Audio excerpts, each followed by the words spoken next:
Hola, saludos, bienvenidos a otra edición de Estudiamos Juntos. Gracias por estar aquí con nosotros, sintonizándonos. Estamos acá desde los estudios de Forest City en Orlando, Florida. Y gracias, como siempre, porque te unes a nosotros cada semana para estudiar la Biblia, estos temas de misión que estamos hablando este último trimestre de este año y explorando a ver qué lecciones podemos extraer de la Biblia en cuanto a misión. Así que gracias una vez más por sintonizarnos. Estamos esta mañana con Joel y con Denar, que están acá. ¿Cómo están hoy? ¿Están bien? Muy bien, muy bien. Un Muy día bien. fresquito. Sí, Sí, bien está- frío para Florida. Yo creo que es el día más frío de Yo los que he creo que estado sí. también. Yo acá creo en que sí. Florida. Muy rico. En mi casa estaba a 49, 48 grados esta mañana. Sí. Así que está En bastante Celsius frío. es como 8 o 9 grados Celsius más o menos. Ahí está. Así que, pero nada, es rico por lo menos tener una semanita o algo así de este fresquito navideño, yo le llamo. Sí. Así que nada, el tema de hoy se titula Misión en favor de los poderosos y es un tema muy interesante. Por lo menos para mí lo fue, así que vamos a ir ya de lleno y como siempre, Dena, te pido que comiences Dale. con oración. Vamos. Gracias, Señor. Te damos por este estudio, por la oportunidad que tenemos siempre de aprender más de ti y como siempre pedimos la bendición de tu Espíritu al abrir tu palabra. En nombre de Jesús. Amén. Amén. Bueno, la semana pasada estuvimos hablando sobre la misión en favor de los... ¿Vas a decir algo? No, yo Ya. quiero quiero saber si todo lo técnico está bien. O sea, ustedes que saben más. Sí, todo, ¿sí? ¿Sí? todo lo técnico está perfecto. Porque ahí Ok. falta Sí, una imagen. pero Está bien. Pero estamos bien. Ok. Está bien. Está bien. Ok. Bueno, la semana pasada estuvimos hablando la misión en favor de los necesitados. Y estuvimos hablando de cómo los inmigrantes, los refugiados, los enfermos, los pobres, todo lo demás, están en necesidad obviamente y cómo nosotros podemos ayudarlos a ellos. Y esa ayuda es la misión, es la misión que Dios nos pide que hagamos con ellos. Al ayudarlos y mostrarles este amor genuino, es como le mostramos quién es Jesús. Y una de las cosas que estuvimos viendo es específicamente en algunos ejemplos de la Biblia, era la sanación. Y como dijimos que Dios quiere darnos el mismo poder que tuvo Jesús para sanar, lo quiere que tengamos hoy para poder ayudar a aquellos que están en necesidad física, ¿no? También estuvimos hablando un poco sobre no solamente el poder de sanación que Dios quiere darnos, pero hablamos de la oración intercesora como también un medio de misión para otras personas que están en necesidad y como ya sea uno o muchos que oremos, Dios de alguna manera que yo por lo menos no entiendo muy bien cómo funciona, Dios se manifiesta y su poder se manifiesta más poderosamente cuando hay personas orando por un necesitado. Y es evidente, está en toda la Biblia y tal vez nosotros también lo hemos visto en la vida. Entonces hoy vamos a hablar sobre la misión en favor de los poderosos y me llama mucho la atención porque obviamente es obvio que los necesitados están en necesidad, valga la redundancia, pero a veces vemos a los ricos y a los poderosos y por lo menos por apariencias no necesitan nada. Yo recuerdo una vez, no sé si esto lo conté una vez, escuché una historia de un misionero que fue a Alemania a colportar, a vender libros y fue a un lugar de mucho dinero y todo el mundo le cerraba la puerta, nadie lo dejaba entrar, hasta que este hombre lo dejó entrar, pero antes de que el colportor pudiera darle viste que los colportores tienen una línea, mira, yo vendo estos libros y tienen algo que decir, este hombre alemán, que era una casa inmensa, le fue enseñándole toda su casa, el patio, la piscina, los carros, todo. Y después que le enseñó toda la casa, lo llevó de nuevo a la entrada y le dice, ¿tú crees que yo tengo necesidad de algo? No necesito tus libros, no necesito lo que tú me quieres dar, por favor vete y no vuelvas más. Y esa historia a mí me impactó mucho por la arrogancia de este hombre.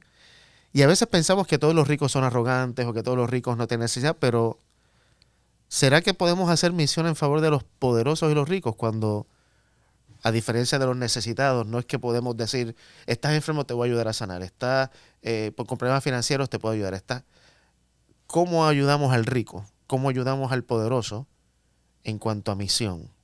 Y eso es lo que vamos a analizar esta mañana o este día. Tal vez es un poco diferente a cómo hacemos misión con el pobre, pero al final del día todos, ya seamos ricos, seamos pobres, tenemos una necesidad espiritual. Y esa es poder conocer realmente quién es Dios. Y yo creo que ahí es donde, según los ejemplos bíblicos que vamos a analizar hoy, es como la manera más eficaz, me parece a mí, de alcanzar a los ricos y poderosos con el Evangelio.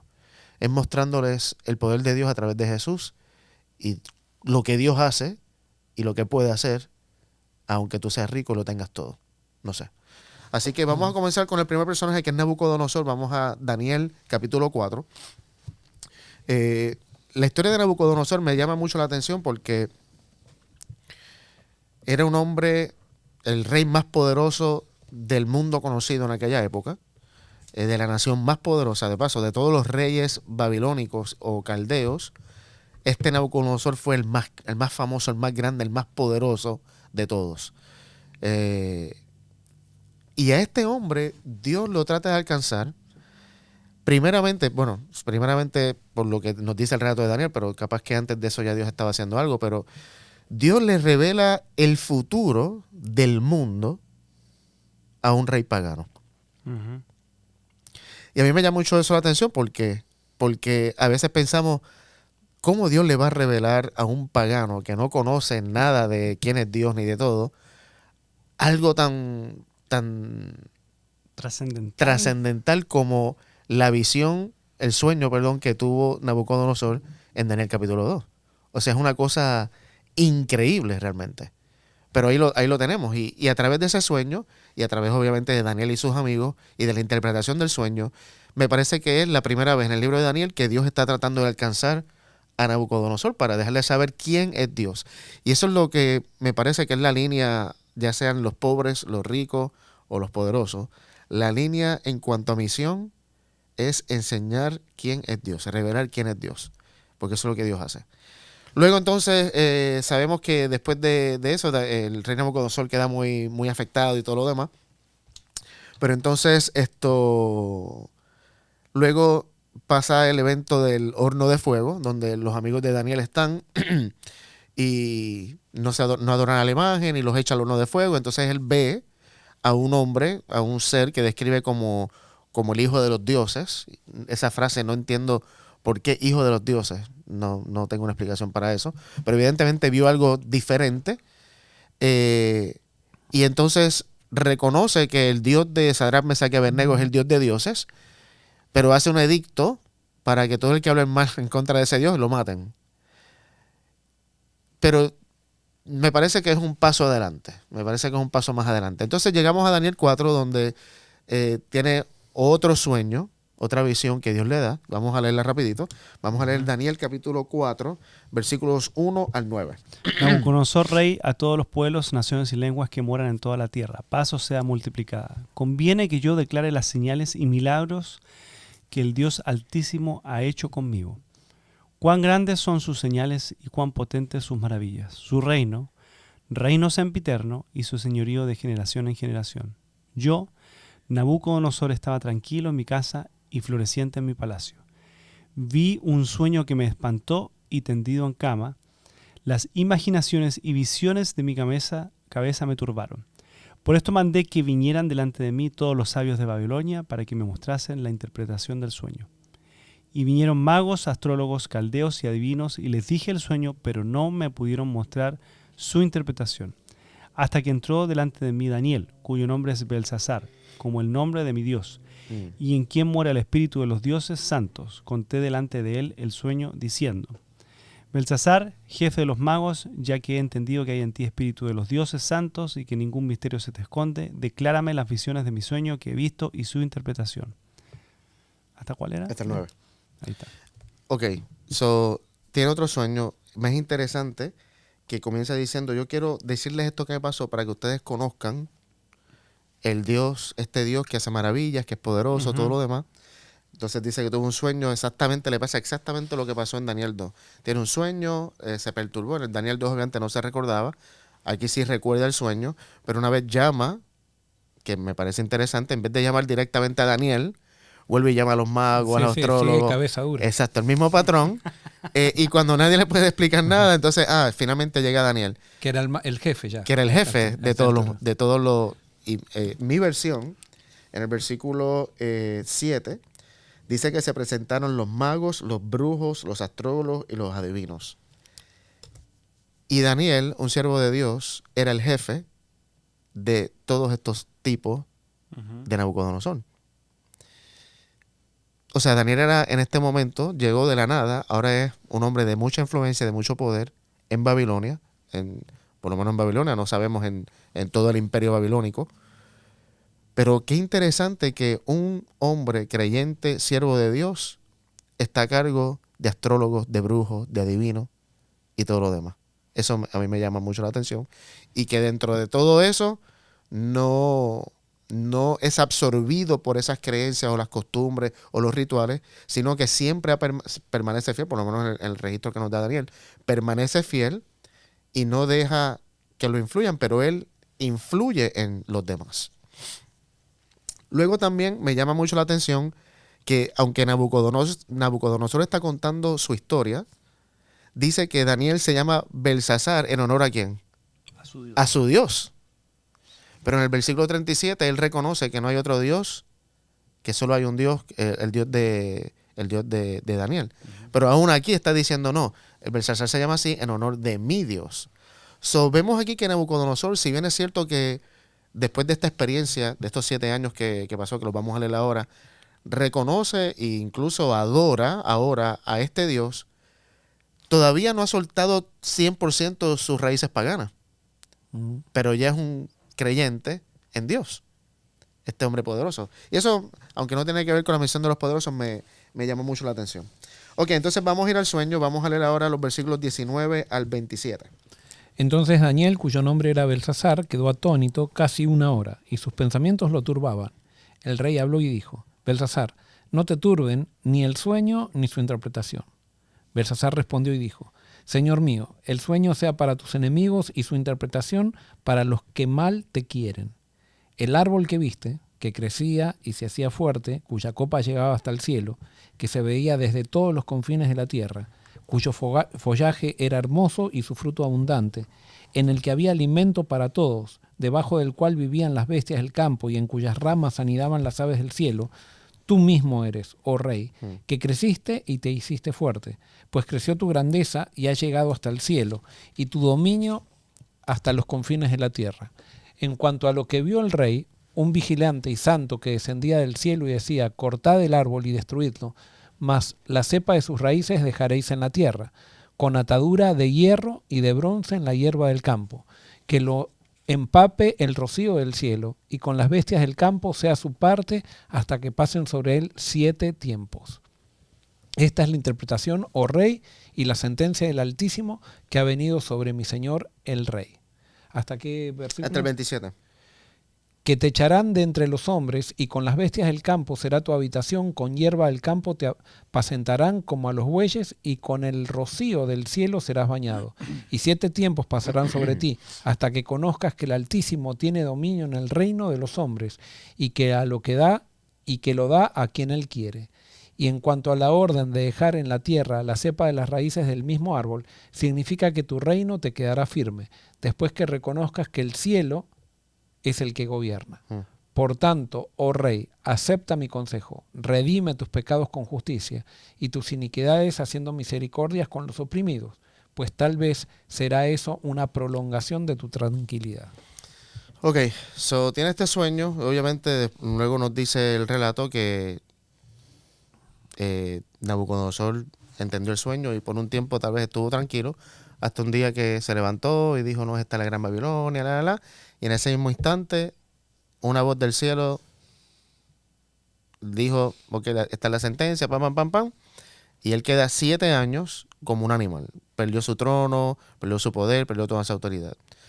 Pregunto, ¿quién fue responsable de que Nabucodonosor quedara esos 7 años como un animal y que perdiera todo? Porque el texto sugiere que fue Dios el que hizo eso. Obviamente sabemos que después de, no sé por qué 7 años, no sé si cada mes o cada año venía Dios y le daba la razón de nuevo y le decía: mira, ¿y ahora qué crees? Y él decía: no, todavía. Y entonces no sé cómo funcionó. Pero es algo extraño de que Dios opere de esta manera, aunque Jesús sí dice que el que se humille será ensalzado y el que se ensalza será humillado. Es como parte natural de nuestro orgullo, que en algún momento vamos a ser humillados. Y yo creo que una de las maneras en que Dios alcanza a los poderosos y a los ricos, no creo que sea necesariamente, creo que tal vez este ejemplo de Nabucodonosor es único en cuanto a lo que Dios hizo, pero sí Dios usa la humillación y el perder el poder para revelarse a los poderosos y a los ricos. Me parece a mí. Pero eso no lo hace con todos. O sea, lo que pasa es que vos lo ves más en los ricos porque cuando un rico pierde el poder es más evidente. Pero no lo hace también. ¿Quién de nosotros llegó a Dios que no fuera por una crisis? Claro, pues la crisis, sin duda. El pobre no tiene poder, pero sí tiene crisis, como los ricos también tienen crisis. Y el pobre está más dispuesto por la necesidad que tiene. Claro. Necesidad, o sea, todos tenemos la misma necesidad espiritual, pero lo que pasa es que como vivimos en un mundo materialista, pensamos que cuando las cosas materiales tenemos acceso a las cosas materiales, no tenemos tanta necesidad. Pero todos tenemos la misma necesidad espiritual. Correcto. Algunos nos damos cuenta, otros no se dan cuenta, ¿no?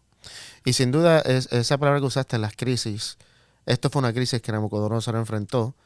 Hay algunos que incluso lo llaman un juicio de Dios. No sé si, bueno, tal vez si vemos juicio como redentivo, como para ayudar, sin duda, porque justo logró Dios a través de esto lo que tal vez quería, que fuera que Nabucodonosor reconociera que era Dios. Pero sin duda, cuando el poderoso y el rico pierde su riqueza, pierde su poder, entra en una crisis, porque obviamente en el mundo en que vivimos, tener dinero o tener una posición de influencia y de poder es grande. Y cuando pierdes eso, es como si te sacaran la alfombra de abajo y te quedas en el aire. Te acostumbras. Un rico se acostumbra a no hacer cola, a ser bien recibido en todos lados, a ganar cada vez más dinero, porque justamente en esta sociedad, mientras más ricos sos, más dinero. Yo veo, por ejemplo, que el rico, por ejemplo, por viajar mucho en avión, tiene pasajes gratis, tiene... Claro, sí. O sea, cada vez, una vez que lograste cierta riqueza, ya de ahí vivís acumulando nomás, porque todo te sale gratis. Es Correcto. Más, si sos importante, ya te pagan por aparecer en un programa. O sea, ya no tenés que pagar vos para que te escuchen, sino que te pagan por todo lo que haces, genera dinero. Y viéndolo desde esa perspectiva, imagínate este rey Nabucodonosor, el más poderoso, que había conquistado prácticamente todo lo que era Mediterráneo, Egipto, ¿viste? Había llegado a todo lo que se conocía en aquella época, y de momento no solo lo pierde todo, sino que queda como un animal, ¿viste? Comiendo grama. La humillación muchas veces, bueno, no siempre, lamentablemente, pero la humillación muchas veces nos hace mirar arriba y reconocer que no tengo nada. Realmente era el dinero, era la apariencia, era la posición, pero si me quitan eso, no soy nada y tengo una necesidad porque quiero ser alguien aunque no tenga nada. Y yo creo que eso fue lo que le pasó a Nabucodonosor. Sí, ahora, perdóname, no sé si esto te estoy sacando de tema, pero una de las cosas que me llama la atención es que dice que cuando se le muestra la interpretación del sueño a Daniel, él dice cuánto estuvo, un día estuvo, dice... 12 meses más tarde, dice el versículo 29. Cuando Daniel está esperando darle la interpretación. Sí, dice... Entonces Daniel, cuyo nombre es Belsasar, quedó atónito casi una hora y sus pensamientos lo turbaban. O sea, a Daniel. Sí, o sea, había dos cosas. Una porque iba a estar 7 años, pero comunicarle eso a Nabucodonosor, que era un tipo temperamental, un tipo que a los otros sabios le había dicho, les voy a hacer cloacas en las casas de ustedes, si no... O sea, él sabía lo que eso significaba, ¿no? Y lo importante es cómo Dios nivela a todos. O sea, porque ahora Daniel, o sea, Nabucodonosor está teóricamente por sobre Daniel, pero Dios le pide algo que haga Daniel con Nabucodonosor, que Nabucodonosor lo nivela al mismo nivel de Daniel. Y Daniel tiene que actuar como si estuviera al mismo nivel prácticamente. Y fíjate, estaba pensando tal vez lo opuesto a lo que tú acabas de decir, que me hace mucho sentido. Pero Daniel ya a este punto no es cualquier persona tampoco. No. Es un hombre de mucha influencia, de una posición alta. Pregunto, ¿será que debemos tener, o sea, ¿será que es más fácil alcanzar al poderoso y al rico, otro rico y poderoso? ¿O un pelagato, como decíamos en Puerto Rico, o cualquiera del barrio puede alcanzar al rico y poderoso? No sé si me hago entender con la pregunta. Bueno, yo creo que, o sea, Dios se hizo hombre para que nosotros lo podamos entender. Y a veces una persona que no está viviendo lo que está viviendo el otro es difícil entenderlo y poder generar un diálogo donde la otra persona se pueda sentir entendido, comprendido. Ahora, yo creo que los poderosos, o sea, si bien se acostumbran a que todos los traten bien, no hacer cola y todo eso, llega un momento que se cansan de eso porque ellos comienzan a dudar por qué realmente lo quiere la gente. Si Claro. lo quieren por lo que es O por lo que tienen. Y realmente mucha gente se acerca a un poderoso, no se acerca con una buena motivación. O sea, te acercás muchas veces al poderoso para recibir un beneficio del poderoso, pero no porque realmente querés al poderoso. Y el poderoso comienza a darse cuenta de eso. Yo me acuerdo una vez cuando era pastor de jóvenes que vino un muchacho que era muy rico, que quizá el muchacho más rico de la iglesia, él tenía 30 años, pero ya tenía una empresa, tenía autos, o sea, autos último modelo y todo eso. Y me acuerdo que llorando vino a mi departamento diciendo, me siento que las chicas a mí me buscan por lo que tengo y no por lo que soy. Y él me decía que se sentía muy solo. Y claro, a él se le había hecho tan, evidentemente tenía un problema de autoestima también, que se había hecho tanto problema por eso, que ahora no se animaba a relacionarse con una chica porque ya dudaba siempre. Pero generalmente también yo le decía, vos creaste esta condición, porque muchas veces cuando empezaste a tener dinero, comenzaste a, ¿cómo se dice?, a ostentar todo eso. Y entonces te metiste en una trampa vos mismo.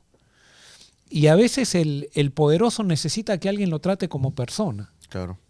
Y yo creo que por eso muchas veces fallamos, o sea, en la misión con el poderoso, porque a veces vamos nosotros y lo tratamos, o sea, con tanta distancia, si podríamos decir así, porque es poderoso, o sea, que él no se siente, o sea, Claro. no se siente amado. Y al final lo que todos necesitamos es amor y que nos valoren por lo que somos, no por lo que tenemos.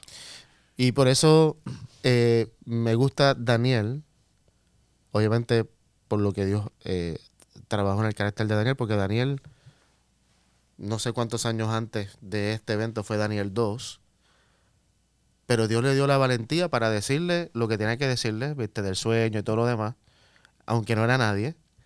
Y ahora, siendo el jefe de todos, tiene el mismo principio, el mismo carácter, la misma autoridad de decirle, como tú decías, aunque era un mensaje difícil porque era en contra del rey, pero decírselo de todas maneras. Y yo creo que el rico y el poderoso tiene esa necesidad, como tú bien decías ahora, de que alguien lo confronte con la realidad. Con amor, obviamente, pero muchas veces el rico piensa y el poderoso, ¿a mí quién me va a decir que yo estoy mal? ¿A mí quién me viene a decir que yo tengo necesidad? Que nadie se atreva. Y muchas veces, por lo menos yo, me intimido con el poderoso, con el rico, porque yo digo, yo soy nadie, soy un pelagato, no me va a escuchar? Pero es parte de la misión que tenemos y la responsabilidad que tenemos con el poderoso. Si nosotros pensamos que somos un pelagato, no nos van a escuchar. Correcto. O sea, y con esto no, porque está la otra cosa, de decir, porque es poderoso, entonces Exacto. Humillarlo. Exacto. Porque es poderoso. Y es que no tendríamos ni al necesitado, porque a veces también, hablando con la lección pasada, nosotros podemos ser paternalistas con el necesitado.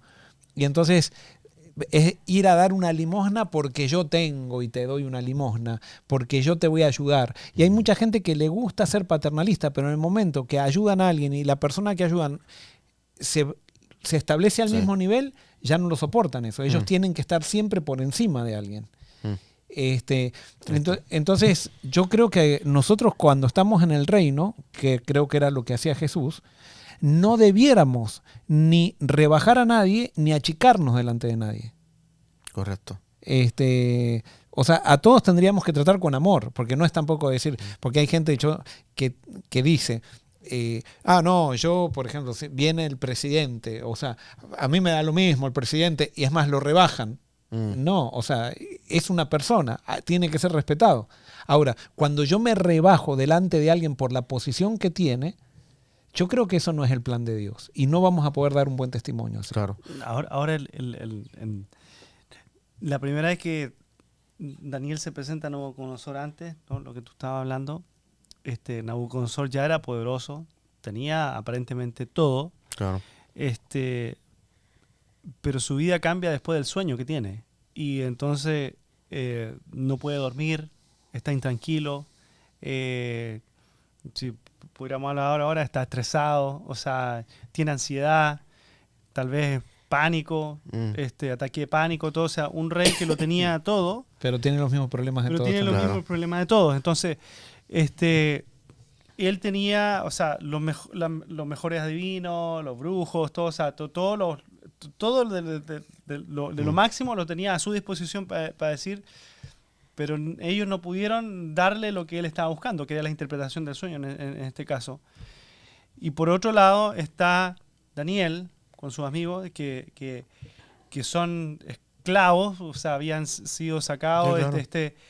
y no eran nadie para el rey, ellos eran pero Daniel se preparó, o sea, Daniel sabía que Dios tenía un plan con él, y Daniel se preparó incluso con la comida, o sea, él estaba ahí cuando Ujú. lo manda a llamar el rey, entonces él va y le dice a sus amigos, oren por esto, o sea, se prepara, y un don nadie, si se quiere, podemos decir, le podríamos decir, va y le da la interpretación y le da de vuelta la paz al rey. Y al final Dios se quería revelar a Nabucodonosor, o sea, quién era él, quién era Dios a él, y lo hace a través de Daniel, que no es nadie. Claro. Ahora Daniel ya tenía una posición, todo, pero Nabucodonosor sigue buscando en su poder, lo que él tiene, que en sus adivinos, sus brujos, o sea, en lo que él tiene, y tampoco le pueden dar. Y nuevamente llega Daniel dándole eso. O sea, el punto es que para nosotros llegar a esta gente, a veces pareciera que los poderosos, o sea, lo tienen todo. Y sí, tienen todo a disposición. Pero hay cosas que se generan en la vida, o sea, pueden tener acceso a los mejores médicos, pero no hay sanación para el cáncer que tiene, o para la enfermedad. Pero pueden pagar, o sea, lo que sea, pero no pueden pagar la paz de la respuesta que están buscando, lo que sea.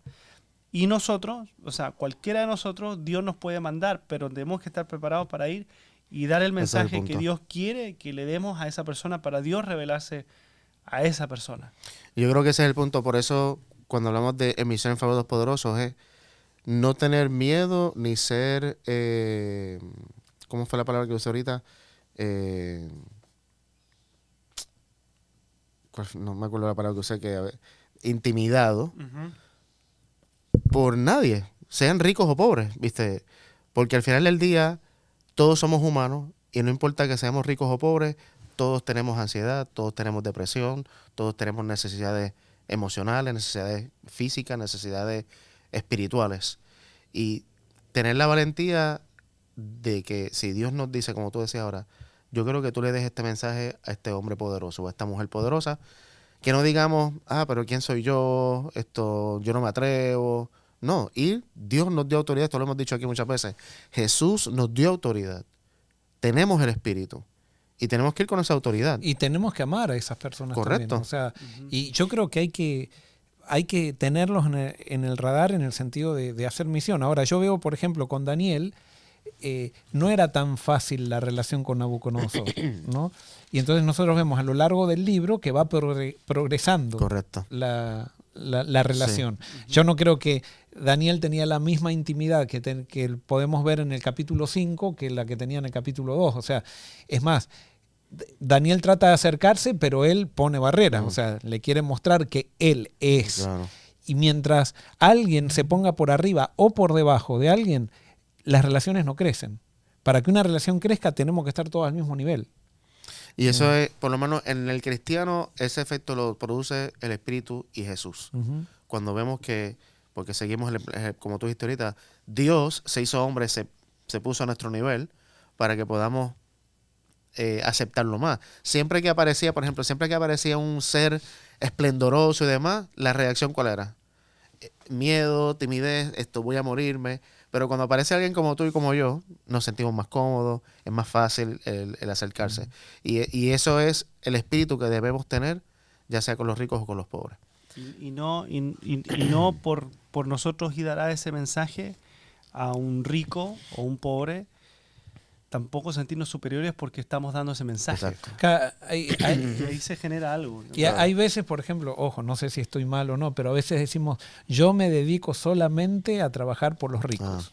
Claro. O sea, es trabajar por toda la gente. O sea, si Dios me pone un rico, un Que te rico. ponga Si Dios me frente. pone un pobre.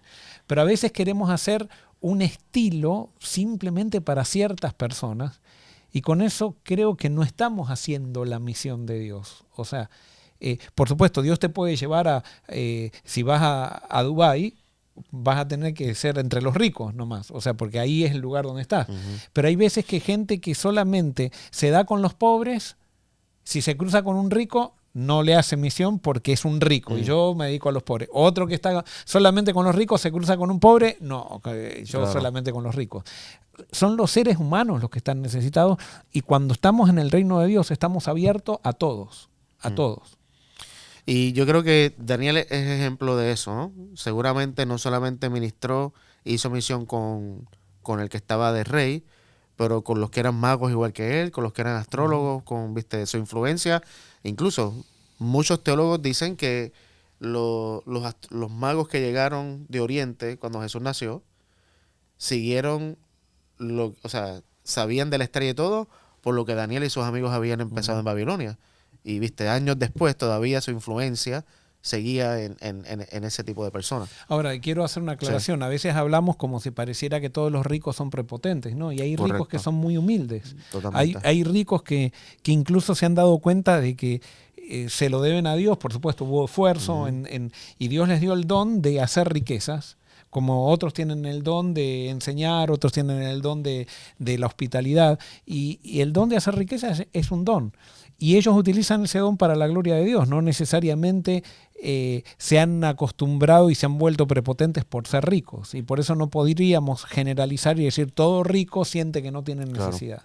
¿No? Y yo creo que lo hablamos una vez cuando el tema era las ofrendas, los diezmos, de todos estos hombres de la Biblia que Abraham, Isaac, Jacob, David, eran personas de mucho dinero, que sí, tuvieron momentos de altas y bajas en su carrera espiritual, pero su corazón siempre estuvo y su carácter siempre fue de ayudar al necesitado, de dar, de ser hospitalario, como Abraham especialmente. Sin duda, no todos, no estamos generalizando porque no todos somos iguales. Y entre los ricos hay pobres que son muy orgullosos y hay ricos que son muy humildes. Bueno, vamos a terminar con Nabucodonosor. Vamos a leer los versículos 36 y 37. Bueno, 34 al 37. Mas al fin del tiempo yo, Nabucodonosor, alcé mis ojos al cielo, y mi razón me fue devuelta, y bendije al Altísimo, y alabé y glorifiqué al que vive para siempre, cuyo dominio es sempiterno, y su reino por todas las edades. Todos los habitantes de la tierra son considerados como nada, y él hace según su voluntad en el ejército del cielo, y en los habitantes de la tierra, y no hay quien detenga su mano y le diga, ¿qué haces? En el mismo tiempo mi razón me fue devuelta, y la majestad de mi reino, mi dignidad y mi grandeza volvieron a mí, y mis gobernadores y mis consejeros me buscaron, y fui restablecido en mi reino, y mayor grandeza me fue añadida.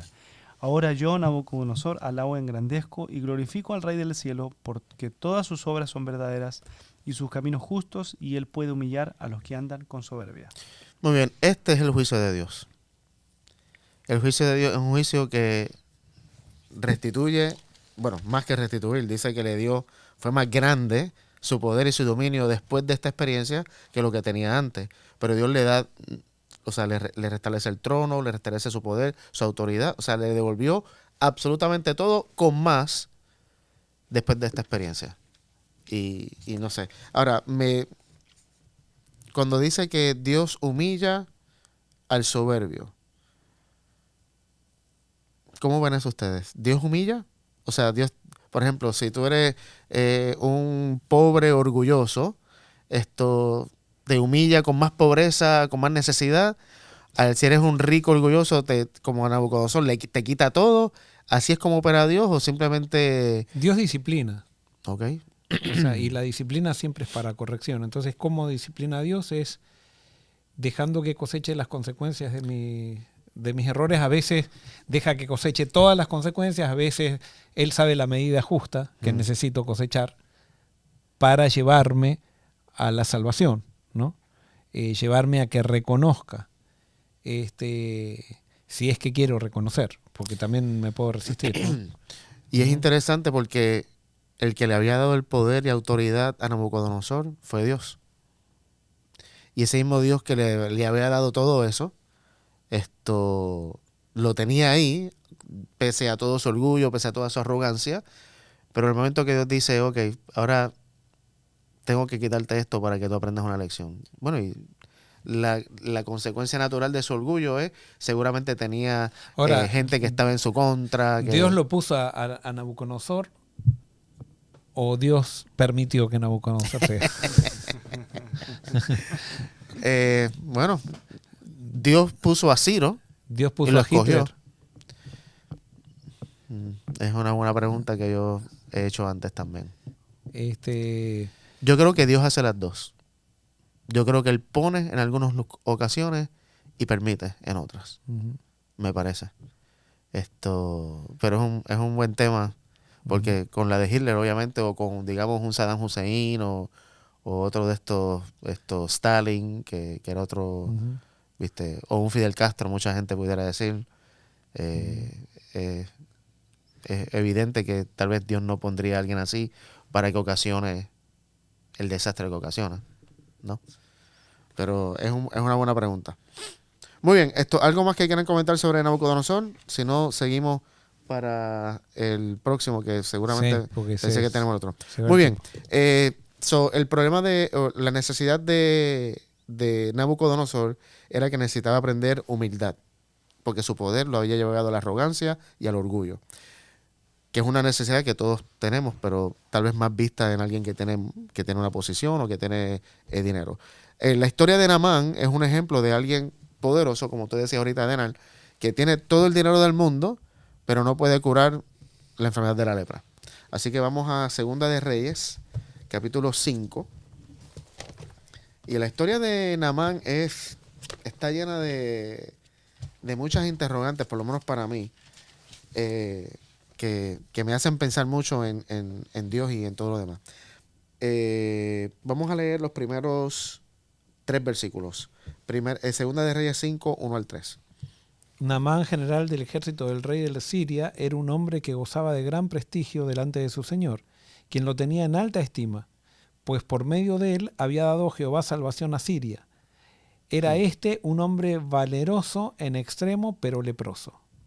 De Siria había salido bandas armadas que se llevaron cautiva de la tierra de Israel a una muchacha, la cual se quedó al servicio de la mujer de Naamán.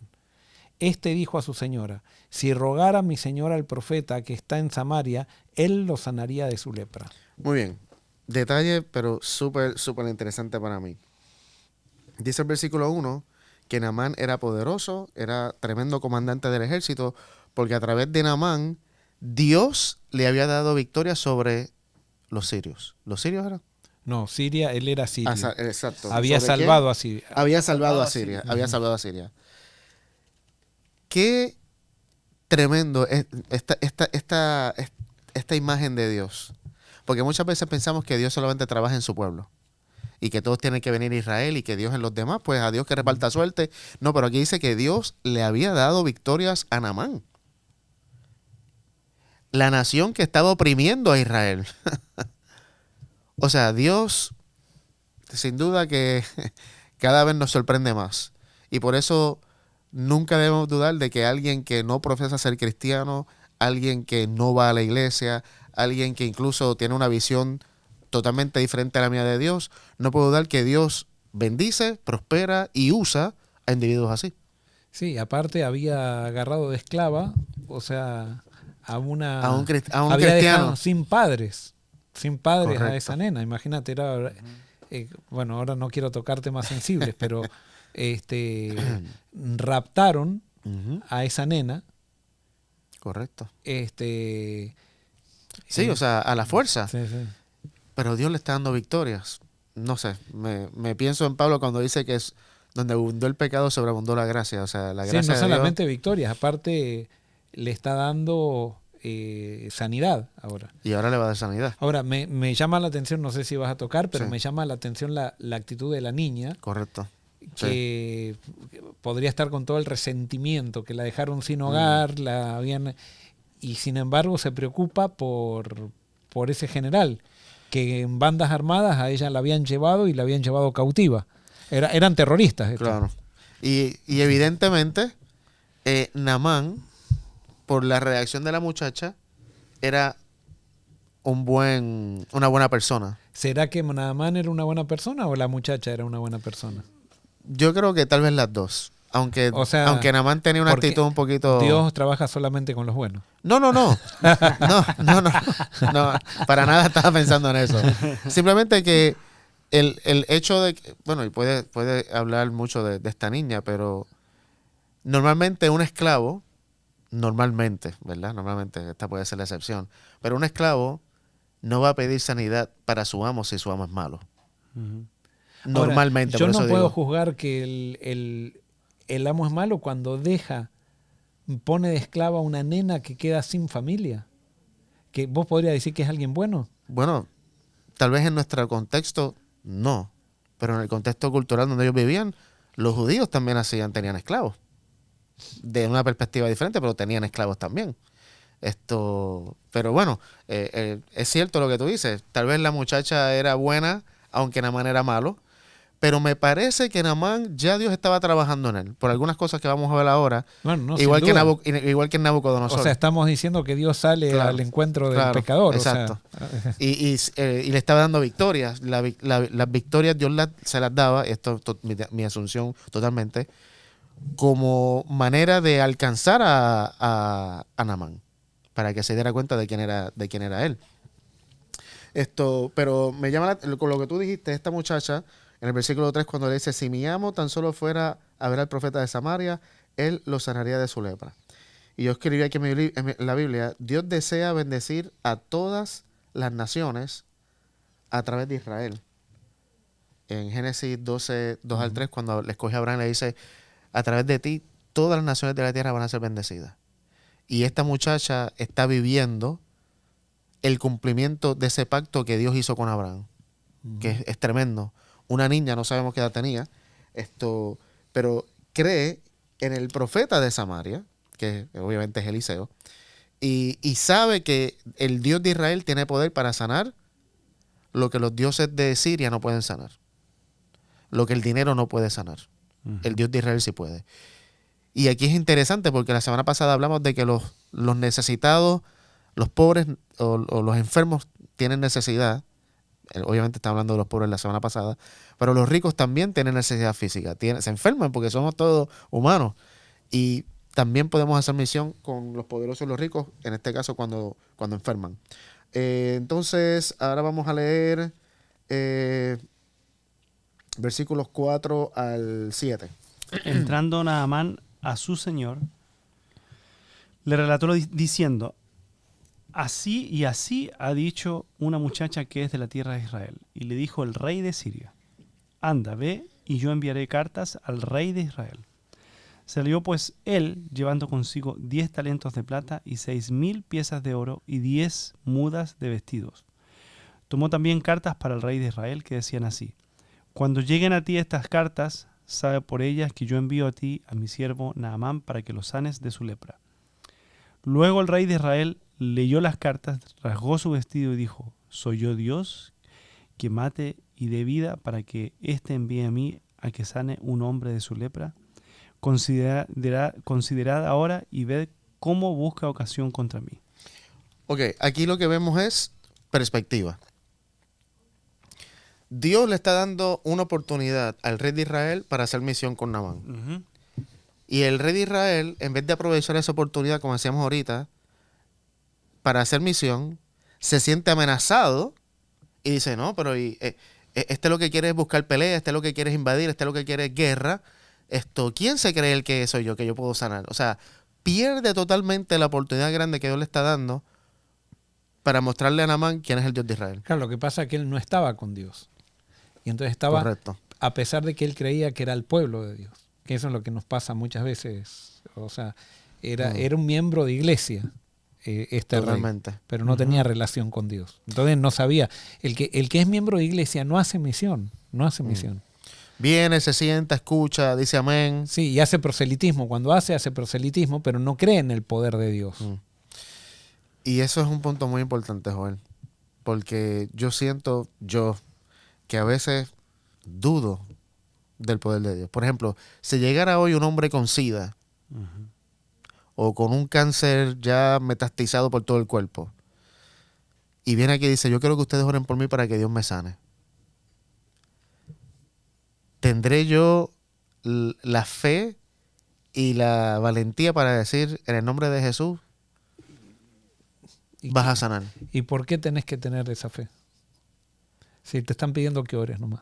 Vos orás, después dejá en las manos de Dios. No, pero, O sea, pero entiendo lo que decís, Claro. pero a veces también nosotros queremos hacernos cargo del resultado y estamos como Jonás, que si Dios no hace lo que nosotros decimos, quedamos mal nosotros como profetas. Sí, es cierto, pero no lo veía de ese punto. Lo digo desde el punto de vista, por ejemplo, tú no ves a ningún apóstol orando, Señor, si es tu voluntad. Nunca. Vas a sanarte, levántate y anda. Recorre la vista, levántate, a los muertos, levántate. O sea, nunca los veo bueno, lo voy a dejar en las manos de Dios. Porque es que Dios le había dado autoridad para eso. Pero ¿quién les decía a ellos qué es lo que tenían que hacer? El Espíritu. Ya. Y entonces, si el Espíritu no me revela a mí que esa persona va a ser sana y que le diga que es sana, ¿qué voy a hacer yo? Lo que pasa es que yo pienso, obviamente esto no va a consumir el tema que tenemos. Pero está bien. Yo pienso que nos digan las personas claro, también que escriban sí, qué es lo sí. que piensan. Yo pienso que ya Dios nos dijo cuál es su voluntad. O sea, cuando yo digo, no, viene alguien enfermo, déjame orar, pero Dios es el que sabe lo que va a pasar contigo. No. Dios me dio a mí y me dijo, la evidencia del discipulado es que van a expulsar demonios, van a sanar enfermos, van a hacer todas estas cosas. Pero nosotros, por eso digo, lo dudamos. Y sin fe, nada es posible. Pero con fe, todo es posible. No mi fe, sino que yo creo que Dios quiere hacerlo en esa persona. Y por eso pienso que nosotros mismos nos coartamos ese poder cuando dudamos de que, como el rey de Israel, ¿quién se cree? ¿Cómo yo puedo curar la lepra? Yo no. Es Dios el que la va a curar. Porque el Espíritu me dio autoridad y poder para hacer eso y más. Jesús dice, ustedes van a hacer más de lo que yo hice.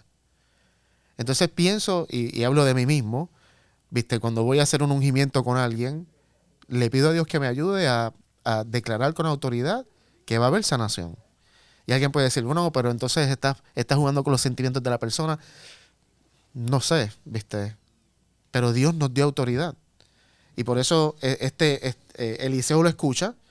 Y entonces, para tal vez ya los que nos escuchan conocen la historia, Eliseo entonces manda a llamar a Naamán. Nunca lo ve en persona, que es otra cosa que a veces a los poderosos y ricos los ofende, que mandes a alguien y nunca lo reciba. Y Naamán va, de paso, estuve sacando cálculos. Lo que Naamán trajo de oro y plata, en oro era el equivalente de hoy a 4.3 millones de dólares. Los 68 kilos de oro y los 340 kilos de plata, $265,000. O sea, llevó un montón de dinero y Eliseo ni lo recibe. Mandó al siervo. No, dile que se vaya a bañar en el río más sucio que existe aquí. De nuevo, Naamán, el poderoso, y no sé si es la línea que vemos, aunque no todos, obviamente, pero era un poco, tal vez, orgulloso. Sí, lógico. Por evidentemente. Eso yo creo que con la sierva, la buena era la esposa de Naamán, que sabía cómo era Naamán y que la trataba bien a la sierva, y por eso la sierva, cuando vio a la esposa afligida por el esposo, la sierva le dijo a la esposa de Naamán, ¿no? Y ahí vemos el carácter de Naamán, lo vemos acá claramente, o sea, el temperamento. Entonces, cuando sale a recibirlo y le dicen, se va enojado, tiene el mismo temperamento que Nabucodonosor, evidentemente, y dice, no, pero ¿quién se cree este? Que me manda el río más sucio, hay ríos más limpios en Siria, todo lo demás.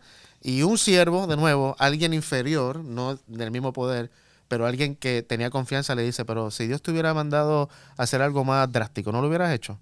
Entonces esto es tan simple, hazlo. Y como que ahí entra en razón y lo hace. 7 veces. ¿Por qué 7 veces? Dios le pudo haber dicho a través de Naamán una vez. No sé, 7 veces. A veces pienso que para ayudar a Naamán a entender que tal vez las cosas toman tiempo, a ayudarlo en su fe, en ese proceso de 1, 2, 3 y todavía nada, pero a querer hacerlo hasta la 7ª. Anyway, es sanado, regresa donde Eliseo y entonces tiene 2 pedidos, y con esto vamos a terminar el repaso de esta semana. Tiene 2 pedidos muy extraños. El primer pedido que hace, y lo vemos en los versículos, ¿dónde estamos? Versículos 17 y 10. Vamos a leer el 17 primero. Entonces Naamán dijo, te ruego pues, ¿no se dará a tu siervo de esta tierra la carga de un par de mulas? Porque de aquí en adelante tu siervo no sacrificará holocausto ni ofrecerá sacrificio a otros dioses, sino a Jehová. Muy bien.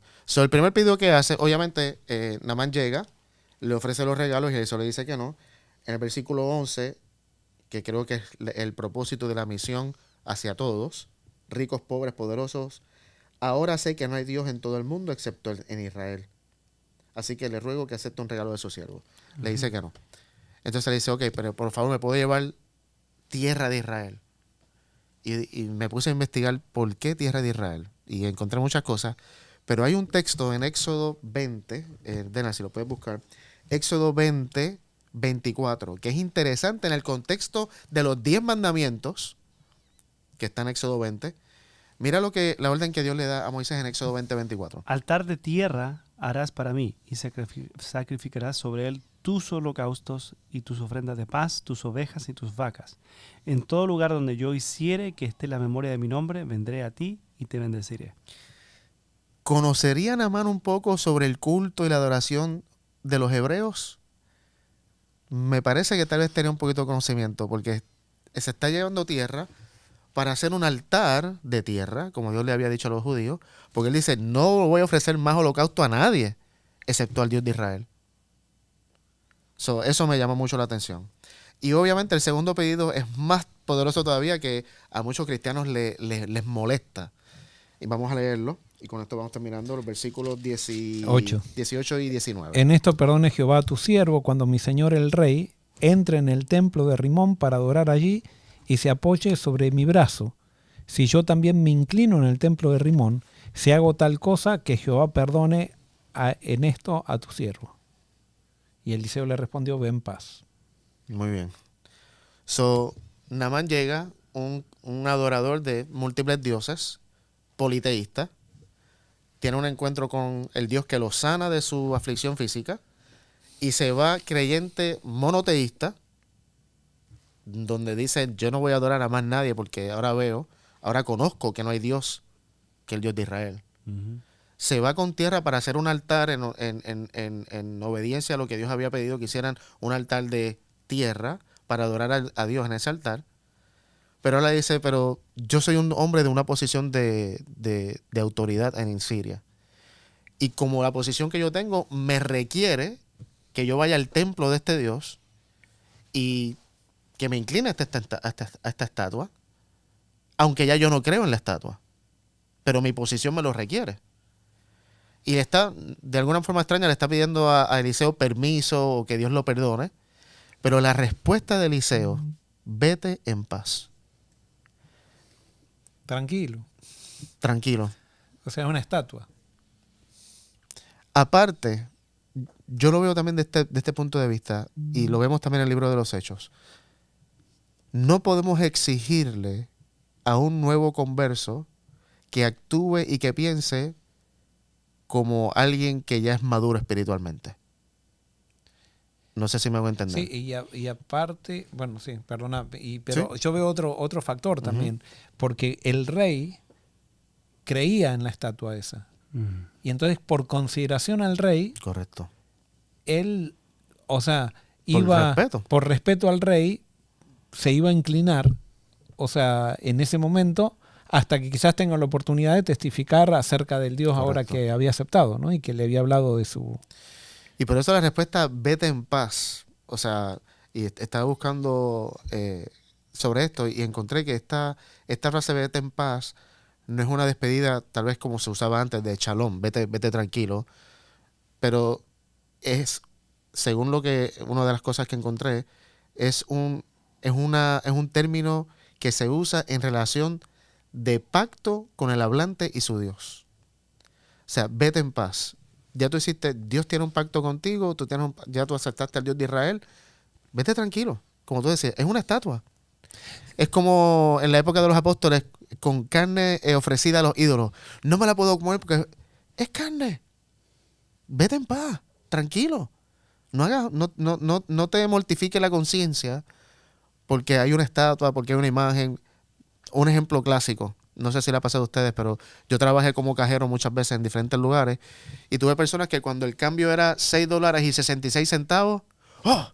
No, añádele uno, quítame uno porque 6.66 son números. Ahora, ¿Entiendes? ¿qué le hubieras dicho a los tres hebreos de Daniel capítulo 2, de capítulo 4? Claro. Bueno, según esto, obviamente, los hebreos ya tenían un conocimiento de Dios, no eran nuevos conversos, eso ellos ya sabían. Pero viste, muchas veces escuché a Doug Batchelor, y tal vez que digo, no te había dicho el nombre, pero él decía, no, que ellos pudieran haber dicho, no, me voy a amarrar el zapato y se doblaban ahí y todo lo demás. Yo creo que ellos estaban ya a un nivel, tal vez el nivel no es la palabra, pero en una madurez que ya ellos sabían que Claro, la fe, para su conciencia estaba mal. o sea, Dios no te exige más allá de la fe que tenés. Correcto.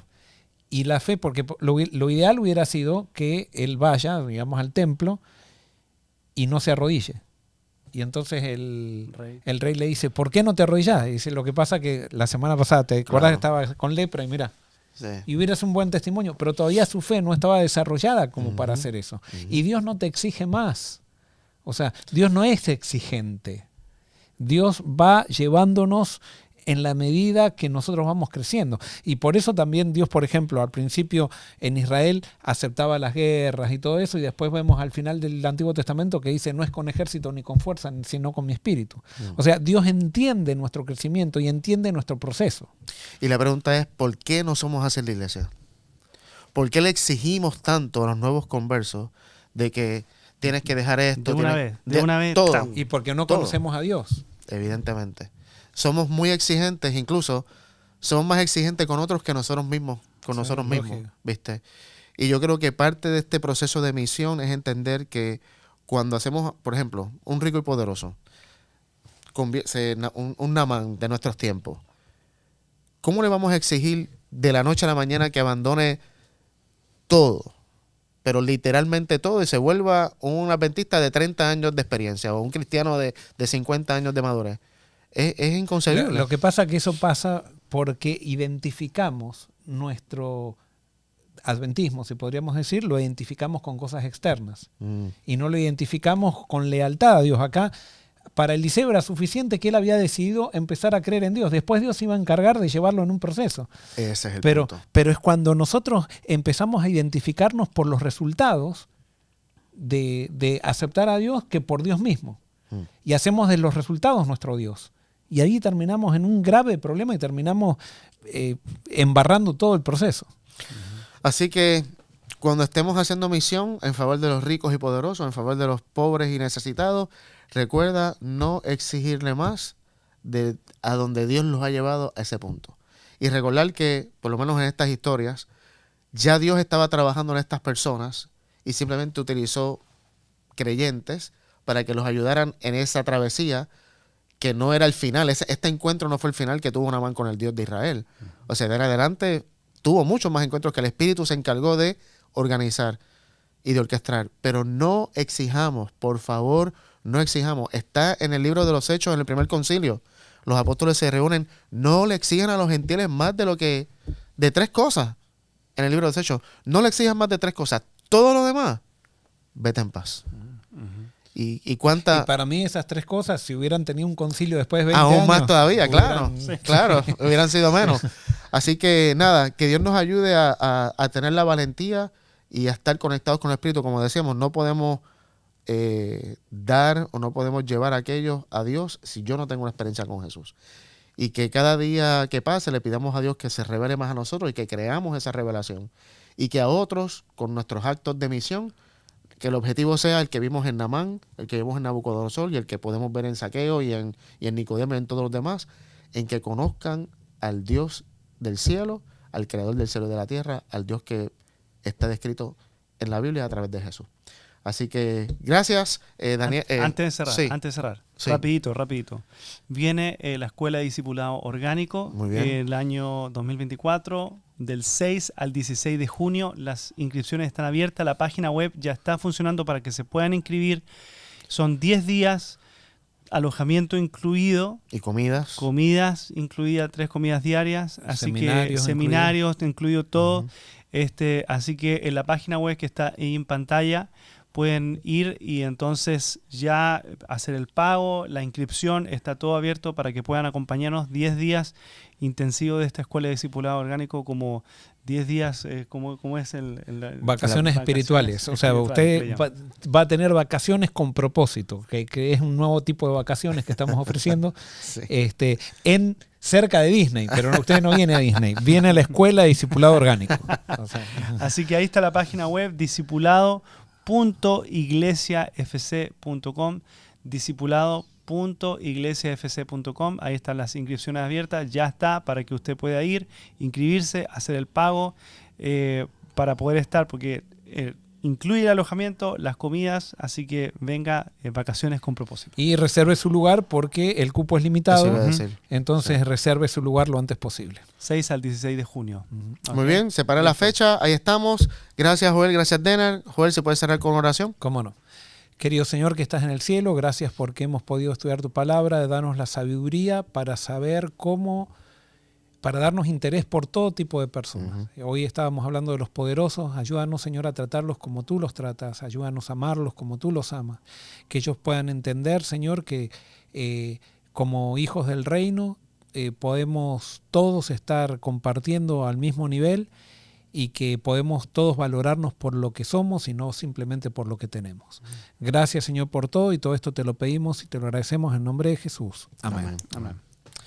Una vez más, gracias por estar con nosotros. Te esperamos la próxima semana en otra edición de Estudiemos Juntos. Que Dios te bendiga.